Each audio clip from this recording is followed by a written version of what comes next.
pada malam hari ini sesuai apa yang disampaikan UAS.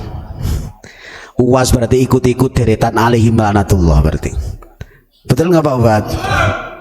UAS alafu minkum, mohon maaf ya, kalau antum membela habaib bahkan berani menyatakan Indonesia ini tanpa habaib pasti masih dijajah oleh Belanda.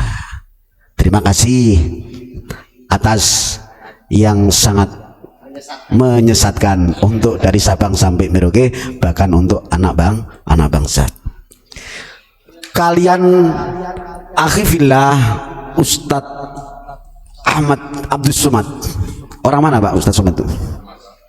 Orang Sumatera. Saya sampaikan, apakah kita tidak mendengar sosok yang hebat di akhir-akhir abad 14, yaitu Syekh Muhammad Yasin Al-Fatani. Simak, beliau dalam mengkader ulama-ulama Nusantara berangkat dari cinta tanah air. Beliau walaupun kelahiran Makkah, tapi darah-darah Nusantara tidak bisa kabur oleh kearab-araban. Di dalam sejarah Syekh Muhammad Yasin Al-Fatani Musri Dunia, visi Ghori, waktu kecil beliau sekolah di madrasah yang namanya Solatiyah. Pendirinya adalah perempuan dari India. Apa yang terjadi? Suatu saat menemukan sebagian asatid pengurus madrasah Solatiyah, pendirinya adalah orang perempuan dari India. Ada koran Gus, tertuliskan bahasa Indonesia, diinjak, dibakar oleh sebagian pengurus madrasah Solatiyah. Apa katanya? Ini koran bertuliskan bahasa Indonesia, bangsa yang bahasa goblok. Nangis Syekh Muhammad Yasin Al-Fatani melihat biadabnya seorang guru yang di madrasah Solatiyah, melihat koran yang bertuliskan bahasa Indonesia yang sedang dibaca oleh mahasiswa kita di sana waktu itu. Dibakar Pak, kurang ajar. Koran bertuliskan bahasa Indonesia dibaca orang Indonesia, katanya ini adalah koran bangsa dan bahasa yang goblok. Dengarin, was Ustadz Abdul Somad harus dengar kamu. Dari situ beliau Syekh Muhammad Yasin Al-Fatani terinspirasi harus mendirikan madrasah sendiri ini. Karena waktu itu madrasah Solatiyah dalam kembali ke India masih berpolemik, masih perang dengan Nasrani atau Kristen radikal, tidak sesuai dengan ulama-ulama Nusantara. Syekh Muhammad Yasin Al-Fatani walaupun lahir di Mekah, tapi masih di angin, di udara orang-orang ulama Nusantara yang masih pelawan gigih dengan mereka India Belanda, betul? Dari itu pengalaman yang biadab pengurus madrasah Solatiyah dengan membakar dan menghina koran Indonesia dan berbahasa Indonesia, dikira Indonesia dan bahasa yang goblok, langsung bangkit Nahdlatul.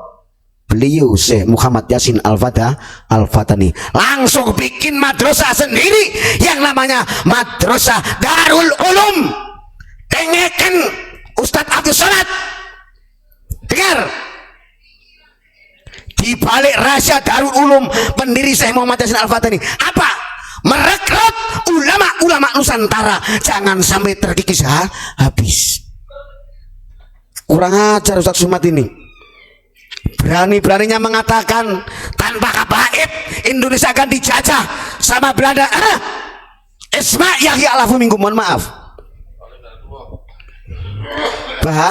Bahaya. Apa yang terjadi? Jelas dunia mengakui musuh itu dunia. Di antaranya ini beliau punya sanad.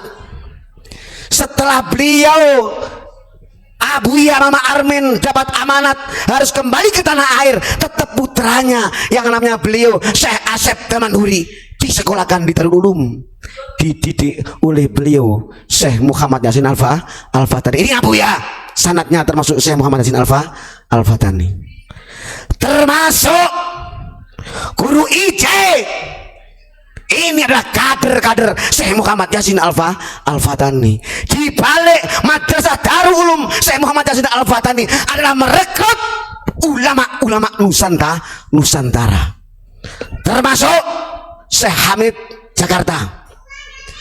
Termasuk kandidat MUI muda waktu itu adalah Syekh Sahal Mahfud. Di kader dengan ilmu sanad, dengan ilmu asfat dan ilmu ijazah dalam arti transmisi atau estafet ulama-ulama Nusantara.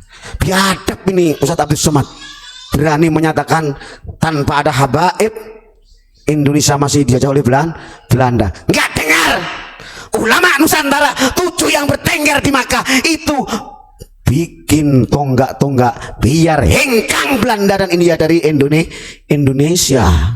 Bahaya Ustaz Abdul Somad, bahaya. Bukti kalau ulama Nusantara muda termasuk Syekh Sahal Mahfud, betul nggak? Kajen di saat Jatman mau dikuasai, mau dipimpin oleh Lutfi, siap ini saya Pak Mahfud ini. Jangan sampai Jatman ini dikuasai oleh Lutfi, beliau Sahal Mahfud siap ngeluarin 2 miliar. Jangan sampai Jatman Toriko ini diinjak-injak oleh Lutfi, betul nggak? Ini kader-kader ulama muda waktu itu. Roisnya MUI adalah beliau Syekh Sahal Mahfud. Berani menghalau sebenarnya, jangan sampai Jatman dikuasai oleh Lutfi yang bangsat alaihi laknatullah. Betul nggak? Namun apa yang terjadi memang sudah qadha dan qudrat oleh Allah Subhanahu wa taala. Ya Bapak, tetap bersyukur. Kita dikasih lawan oleh Allah. Ayo semangat, betul nggak? Bahaya. Jadi begitu perihnya pedihnya walaupun di Makkah, cintanya tanah air. Don't forget love for the homeland. Jangan lupa cinta tanah air. Bahaya itu. Coba itu sekarang dengan rame-ramenya tes DNA, betul nggak? Makul nggak? Logika nggak? Kalau kepingin tes DNA harus bongkar makam Nabi, betul nggak? Sekarang oper alih pakai jurus Habib vampir, betul nggak? Sekarang ada ritual Habib minum darah Rasulullah Shallallahu Alaihi Wasallam. Loh, ini nggak ketemu akal. Dia nuntut kalau kepengen tes DNA harus bongkar makam Nabi. Nah, sekarang rame-rame acara ritual minum darah, nggak jauh kayak vampir. Loh, berarti darahnya banyak, betul nggak? Makanya ini sangat membingungkan alias sangat membagongkan. Ayo kita amati saudara-saudara. Kita ini dibikinkan pondok pesantren, dibikinkan sekolah sampai titelnya Masya Allah, biar kita cerdas. Habaib dituntut tes DNA, oper alih menjadi vampir, minum darah. Sekarang logika aja. Memang ada benarnya ba'dus sahabat, sebagian sahabat Abdullah bin Zubair memang betul minum darah. Lamah tajama di saat beliau Rasul hijam bekam. Wa amaro lidfinahu awliwariyahu, supaya darah ini dikuburkanlah biar tidak berserakan, biar tidak tahu manusia. Apa yang terjadi Abdullah bin Zubair? Karena lihubihi, karena cintanya Abdullah bin Zubair, dibawa itu dam darah. Apa? Setelah membawa darah ditanyain oleh Rasulullah, maksudnya tapi diam ya Abdullah bin Zubair, apa yang kau lakukan dengan darah tadi? Kata beliau Abdullah bin Zubair, wadhatu fi makanin la tasilu ilaihi ahadun. Saya taruh di satu tempat ya Rasul yang tidak mungkin disentuh oleh siapapun. Fafahima Rasulullah paham maksudnya itu diminum. Walam yu'anifu, beliau tidak bikin kasar, enggak, tidak marah.